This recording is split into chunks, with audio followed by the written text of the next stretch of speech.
Today I have a little game for you. Here are a couple of apps, IDEs, agentic engineering tools, and I want you to tell me which one is which. Notice something?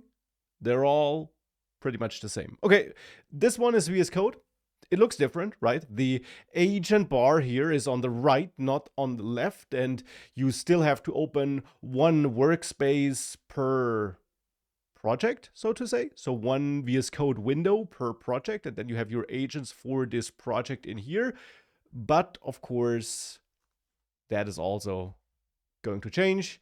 If you take a look at their release notes, we will have the Visual Studio Code agents mode or view or app or whatever in a future version. You could already access it if you're taking part in the VS Code Insiders program release channel, so to say.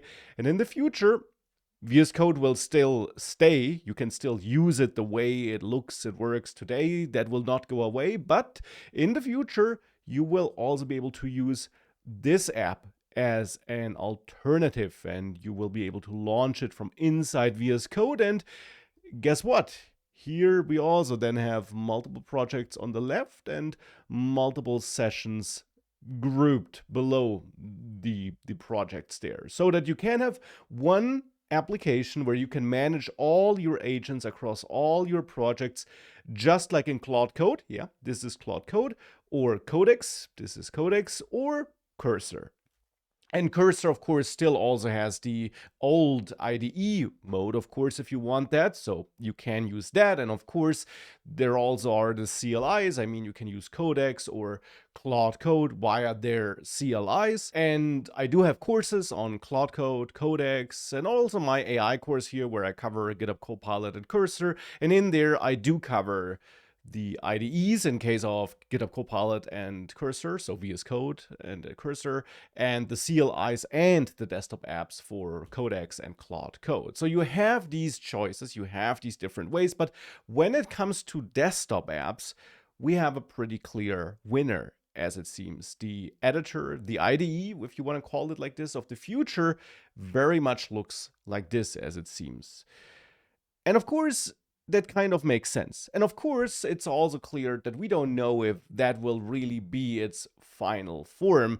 I guess it's rather unlikely that it is, because over the last year alone, we've seen so much change, so much evolution and development in that space when it comes to how we interact with agents, that this very well may not be the final form. But right now, that is what we have. And as I said, it kind of makes sense. I'm not sure if you should be working on 4 projects at the same time with 5 agents doing their thing in each project, but that is your thing.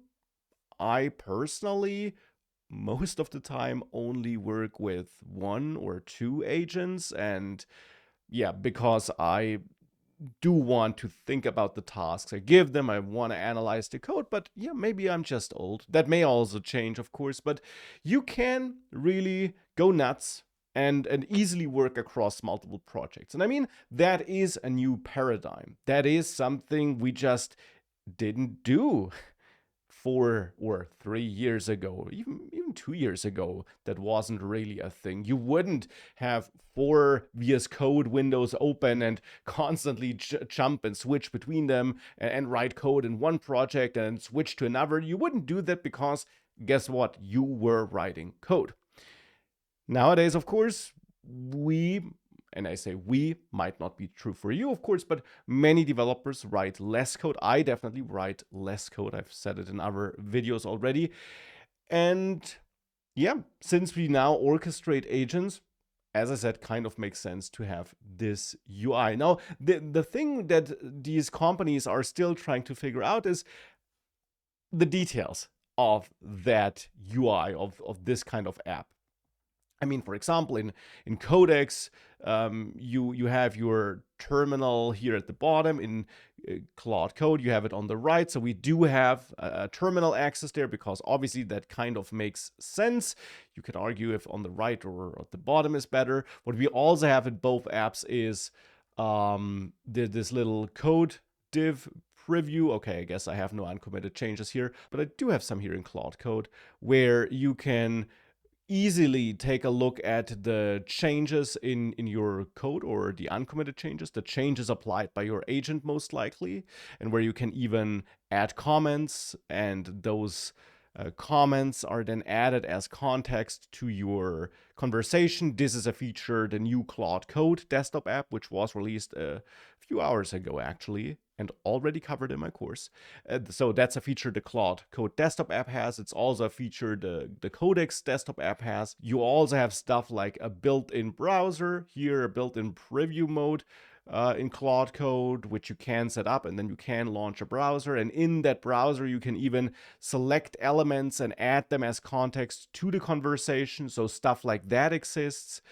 We also have that in Cursor, for example. They had a pretty big launch. It was last year already, wasn't it? Where they announced their browser. So that's also something we're seeing, that for web development, the new interesting thing for these IDEs, and I think VS Code also announced something similar, that they want to improve their integrated browser. What we see is that they're really moving towards a world where you can close the feedback loop easier than before. So where you can orchestrate multiple agents across multiple projects, but where at the same time you have a live preview in the same IDE, in the same editor, and where you can then click on stuff or add comments, as I mentioned here, add comments right in the preview window, in the div window, so that you can provide that feedback to the AI agent. That is clearly the direction we're moving towards. And what's becoming less important, as it seems,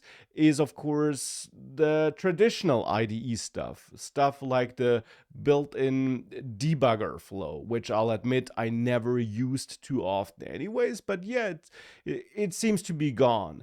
Stuff like, well, a file tree, right? I mean, you have a file tree, but only for your changes, not one by default, because who cares about the files if the agent is the one working on them? I still do. So for that reason, I typically have my projects open in VS Code, and I personally then typically just open a terminal in there, and I use something like Claude Code or Codex or Pi with my Codex subscription. And I'm very much using that terminal-based coding assistant approach. But here and there, I also jump into a desktop app. But even then, I like being able to view the full file tree and even jump into files that have not been touched at this moment by the agent, which is something that's missing in these new IDEs, or these new agentic engineering apps, or however you want to call them. What they do have, or what some of them have, is stuff like routines, or the Codex app has automations, which are features where you can use the AI agent for more than just code editing or code generation. You can create a routine, for example, where you make sure that a certain prompt is executed at a certain time every day, every weekday, and so on. That can, of course, be a prompt that has an impact on your code. It could also be a prompt that just analyzes the recent changes, the last commits, or it does something totally different. So we have stuff like that in there.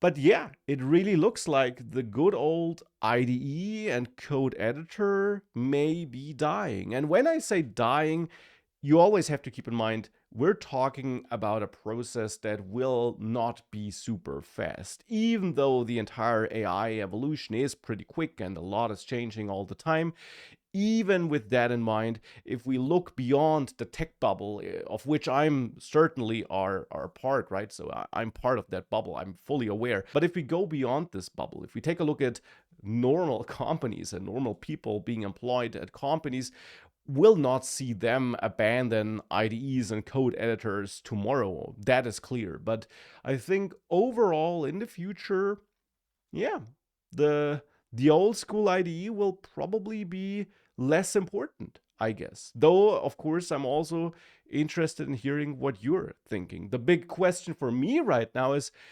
will this kind of app win? So this desktop application here, or will it be CLIs, terminal user interfaces, I mean, like Claude Code in the terminal, which has obvious disadvantages. The terminal isn't for everyone, right? And I personally kind of have my struggles with it, but then again, as I mentioned, I like the flow of being in a normal IDE and having my integrated coding agent here in the terminal.